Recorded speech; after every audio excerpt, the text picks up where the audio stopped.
Assalamualaikum warahmatullahi wabarakatuh. Salam sehat sejahtera untuk Anda semua, untuk kita semua. Jumpa lagi di IAS channel untuk belajar, ya. Belajar menjadi lebih baik. Kali ini saya akan membagikan sebuah tutorial khusus nih untuk Anda sahabat pembelajar yang sedang menyusun skripsi atau tesis, ya, yang sedang memikirkan ide-ide penelitian apa yang akan dilakukan. Saya akan sampaikan salah satu cara kita untuk menggali ide adalah dengan menggunakan aplikasi Publish or Perish dan Post Viewer, ya. Di video sebelumnya sudah diperkenalkan menggunakan Publish or Perish untuk mengumpulkan dan mengunduh artikel-artikel bereputasi khususnya, ya, yang kita jadikan referensi nantinya dan kita simpan atau kita tempatkan di EndNote, ya, sebagai database referensi kita. Nah, kali ini kita gunakan semacam pemetaan sebenarnya dari sejumlah penelitian yang tadi kita kumpulkan itu dari database publishernya apakah melalui Google Scholar, apakah melalui langsung ke Scopusnya, akan kita jadikan ide penelitian kita. Tentu saja kita akan memilih ide-ide penelitian yang masih segar, yang mengandung novelty, mengandung kebaruan. Nah, disinilah pentingnya pemetaan, ya. Istilahnya itu kita menggunakan pendekatan bibliometric analysis, ya, menggunakan bibliometric analysis untuk kita temukan penelitian baru yang akan kita lakukan. Nah, saya berasumsi tentu saja teman-teman semua, sahabat pembelajar, sudah memiliki Publish or Perish, ya. Kalau belum, ya silakan diunduh, di-download, tinggal mengetik saja di browser, download Publish or Perish, kemudian install.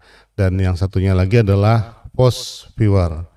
Post Viewer, ketik juga Post Viewer, download, ya, kemudian install, ya. Bisa digunakan baik di Windows maupun di Mac.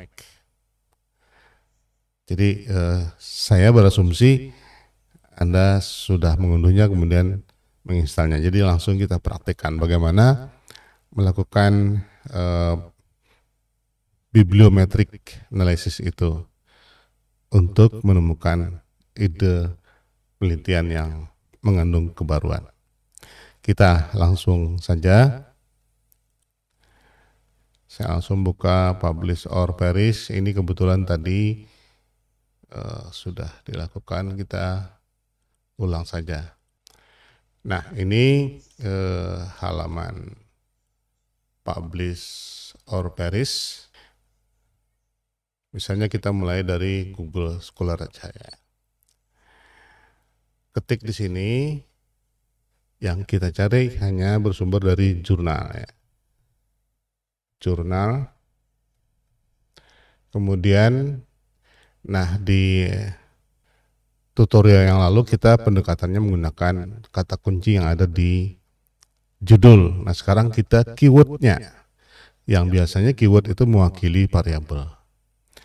Misalnya saya misalnya atau Anda tertarik untuk mengangkat penelitian yang berhubungan dengan earning management. Nah, kita akan memetakan semua penelitian yang mengandung tema earning management, ya. Kita tulis di sini, kemudian tentukan tahunnya 2015 misalnya sampai dengan 2021. Lalu jumlah maksimum artikel yang akan kita petakan sebut saja 300 misalnya, ya. Nah, sudah di sini kita tinggal search.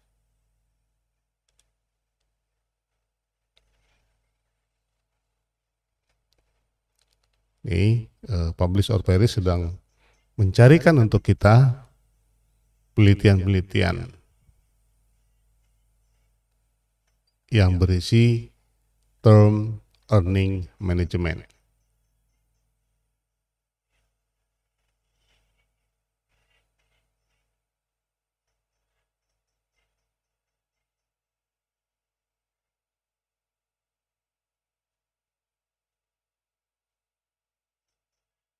Nah, sudah selesai. Ada 300 apa di sini 300 artikel, ya,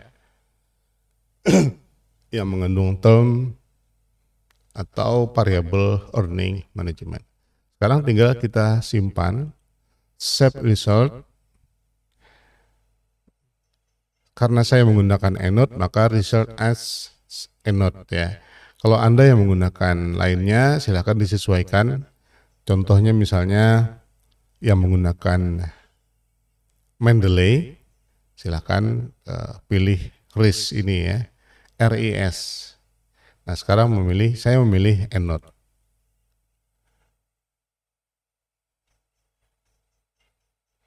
Oke, saya beri judul IM kedua, karena tadi sudah ada sekali dilakukan, ya. Dan simpan di sini. Baik, nah kita sudah memiliki daftar artikel yang akan kita petakan melalui post viewer. Sekarang kita buka post viewer-nya. Nah, ini adalah halaman post viewer. Halaman utamanya atau apa namanya ini, main view-nya adalah di sini yang nanti akan menggambarkan petanya. Di sebelah kiri terkait dengan pilihan-pilihan file, item, analisisnya, ya, bentuk-bentuk analisisnya. Di sebelah kanan ini adalah untuk pilihan-pilihan visualisasi. Sekarang karena kita akan tadi memetakan terkait dengan ide penelitian yang mengandung term earning management yang sudah kita simpan tadi. Berarti kita pilih create di sini, create, kemudian di sini ada beberapa pilihan. Pilihan pertama, create a map based on network data.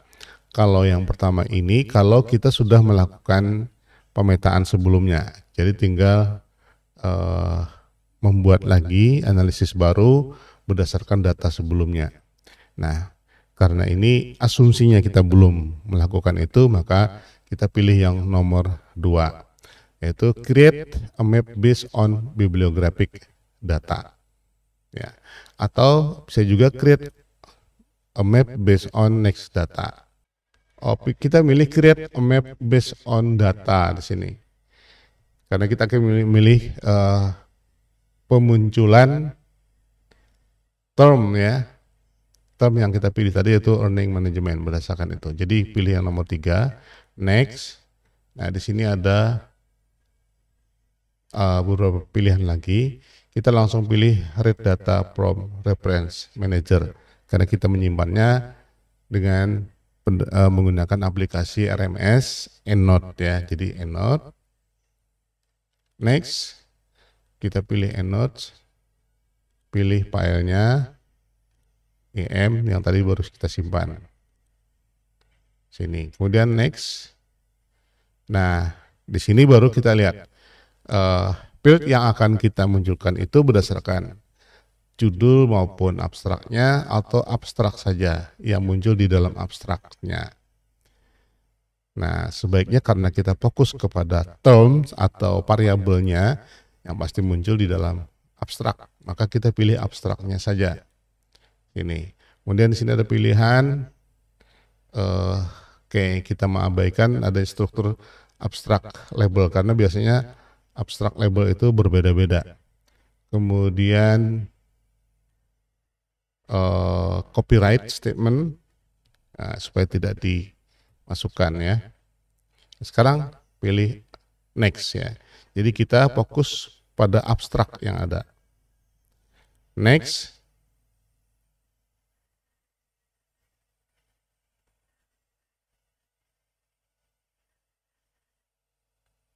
Oke.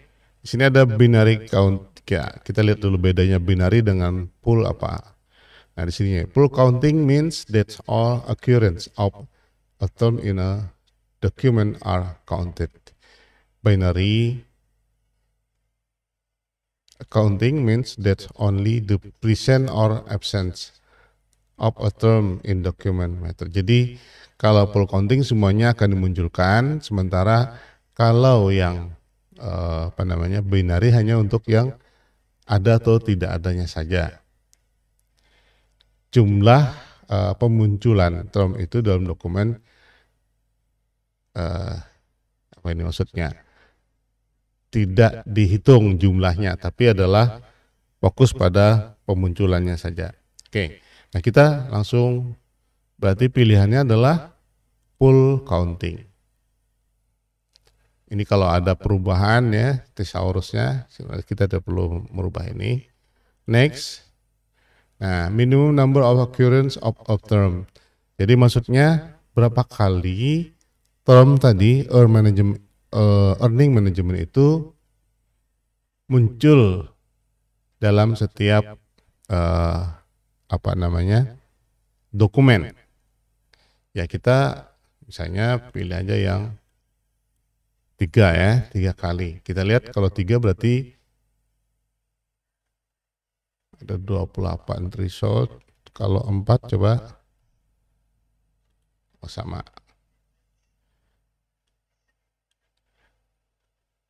4 lah ya. Maksudnya begini, kalau misalnya munculnya cuman sekali 2 kali, itu berarti tidak, ya, itu diabaikan. Yang kita cari adalah yang lebih dari 3 kali. Maksudnya begini, kalau lebih dari 3 kali berarti itu memang variabel yang sedang diuji. Tuh. Karena sering disebutkan. Jadi lebih sering disebutkan dalam sebuah dokumen. Lanjut, nah di sini disebutkan ada 131 term yang terkait ya. Oke, jadi ada jumlah 79 term sekarang yang terkait dengan earning management. Nah ini dia pemunculannya. Nah di sini kita perlu melakukan verifikasi dulu ya. Karena apa? Ada term yang tidak diperlukan. Misalnya seperti ini, Pakistan itu adalah lokus ya atau tempat penelitiannya. Kita tidak perlukan. Kemudian di sini quality. Nah, use juga nggak perlu. Ini kan kata bukan term ya. Kemudian Tehran stock juga bukan term. IDX juga bukan term ya. Kemudian populasi juga bukan.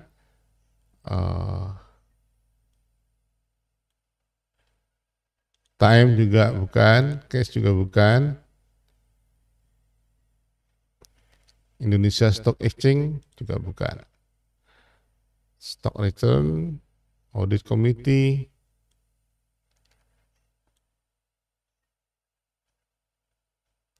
oke, manajemen behavior. Ini M juga bukan term ya. Proud, credit risk, action, increase, action juga bukan term. Country juga bukan term. Oke, share. Bisa jadi adalah term karena share bisa berarti sahamnya. Kemudian proxy bukan term, addition juga bukan term, extend juga bukan term, rem juga bukan term ya. Kemudian periode, control variable juga bukan term, family, oke, asset, factor, rasio juga bukan term, independent variable, profit, practice juga bukan term. Oke, ya untuk sementara kita anggap sudah ya. Nah sekarang tinggal finish. Nah inilah pemetaan yang dilakukan oleh post viewer. Memetakan di sini ada beberapa klaster ya, ini itemnya. Jadi ada 7 klaster. Kita lihat di sini 7 klaster. Dia mengelompokkan pelitian-pelitian yang terhubung, yang ada linknya. Kita lihat klasternya ini. Nih, klaster 1, ini merah adalah klaster 1, kemudian hijau klaster 2, biru klaster 3, ungu klaster 5, dan seterusnya. Kita lihat itu. Ini berarti klaster 1. Kita lihat di klaster 1, nah seperti ini.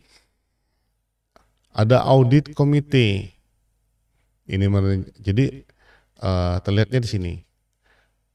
Audit komite yang terhubung dengan earning management practice. Nah, kemudian ada number, ada direktur, ya, direktur maksudnya pimpinan, kemudian shareholder. Ini kita lihat ini dari sisi grafis, dari sisi tekstualnya di sebelah kiri kita lihat yang termasuk dalam klaster 1 adalah ada 14 item. Audit committee, creative accounting, director, earning quality, dan seterusnya ada sejumlah. Nah sejumlah anggota klaster ini yang terhubung dengan earning management ini yang bisa menjadi bahan kita untuk kita kembangkan, sebagian diantaranya sebagai variabel misalnya seperti itu. Nah ini audit committee dihubungkan dengan earning management practice. Nah, jauhnya link ini ya di sini ada antara audit committee kemudian earning management dan ada di sini value. Value kita lihat di sini value ini ada di cluster 7 ya, ini cluster 7. Jadi value-nya ada di cluster 7 terhubung. Nah, ini nampak kelihatan karena jauhnya link ini menunjukkan adanya gap. Dari situ sudah kelihatan adanya gap, artinya banyak ada peluang buat kita untuk meneliti ya antara hubungan antara satu klaster ini dengan klaster lainnya ini. Di klaster 7 ini kita lihat di klaster 7 ada auditor, ada fraud, ada opportunity, ada value juga.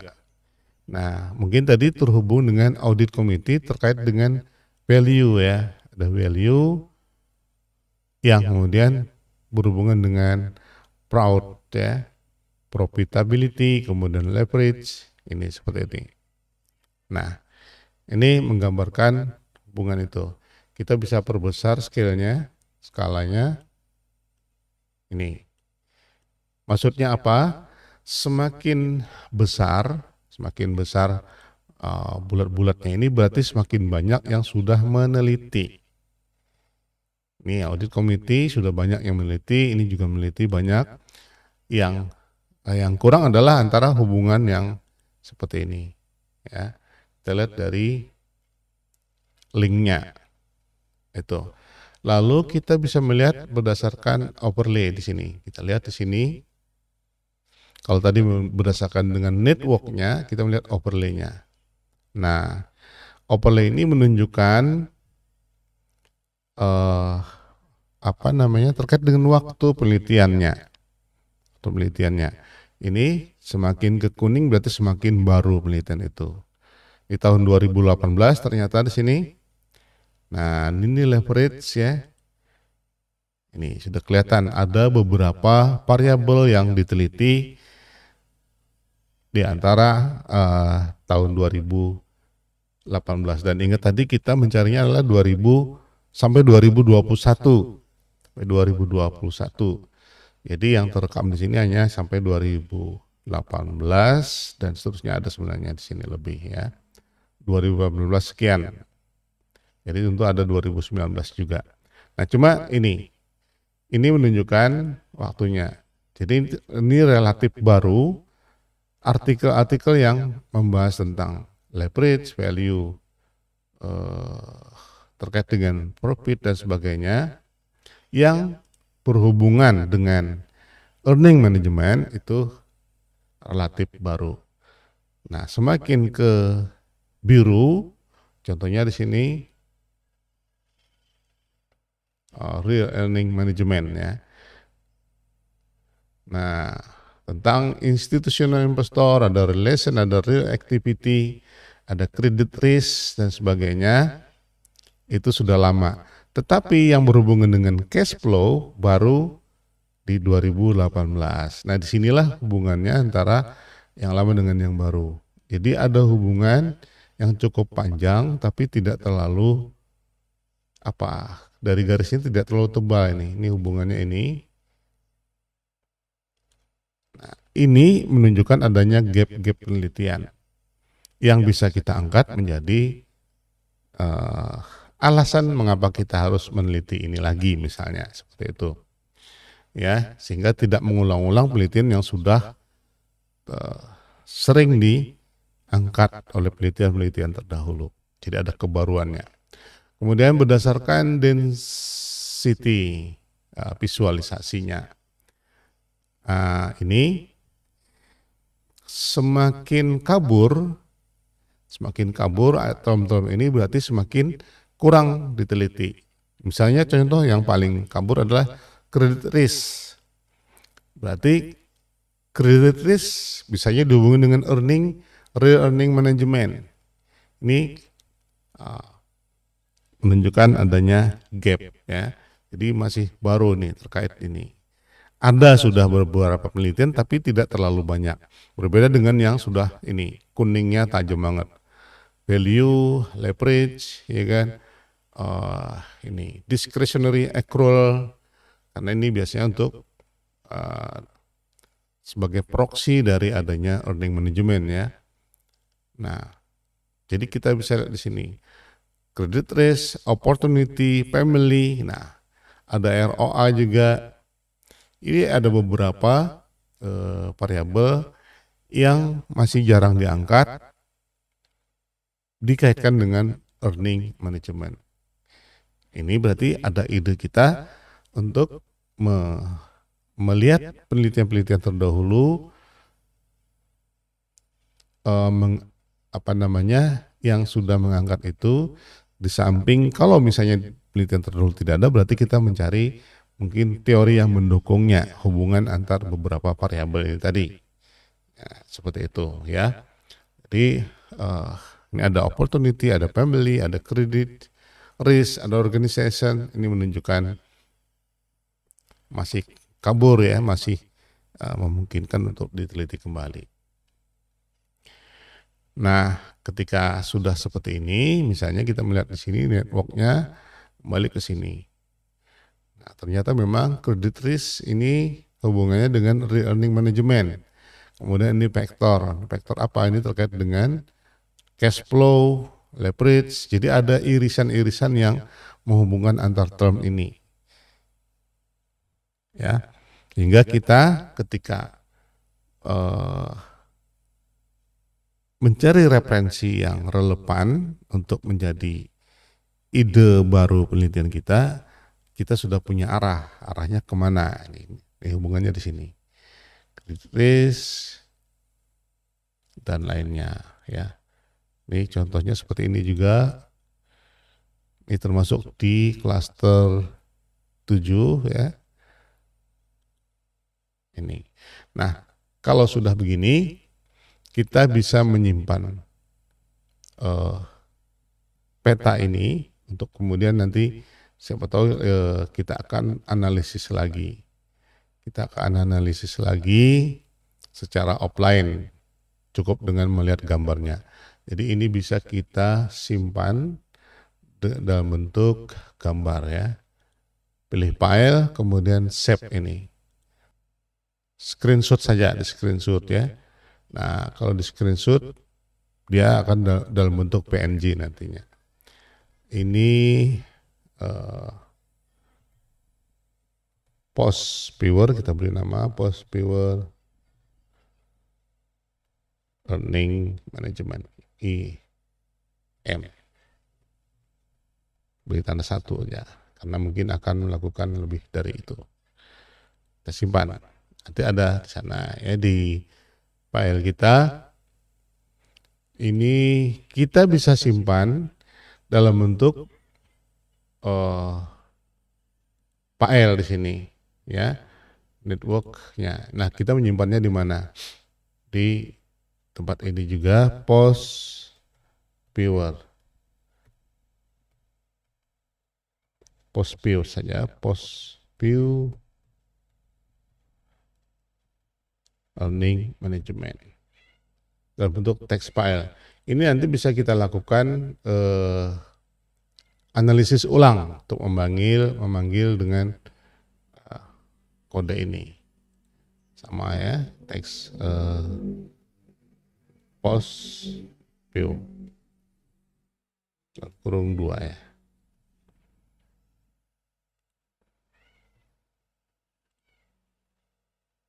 Oke, nah ini sudah kita dapatkan sedikit informasi mengenai apa yang akan kita lakukan dengan penelitian-penelitian kita. Itu dengan harapan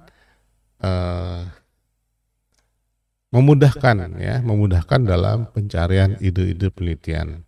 Dan saya yakin saat ini teman-teman yang sedang berkutat dengan proposal sedang mencari ide-ide itu.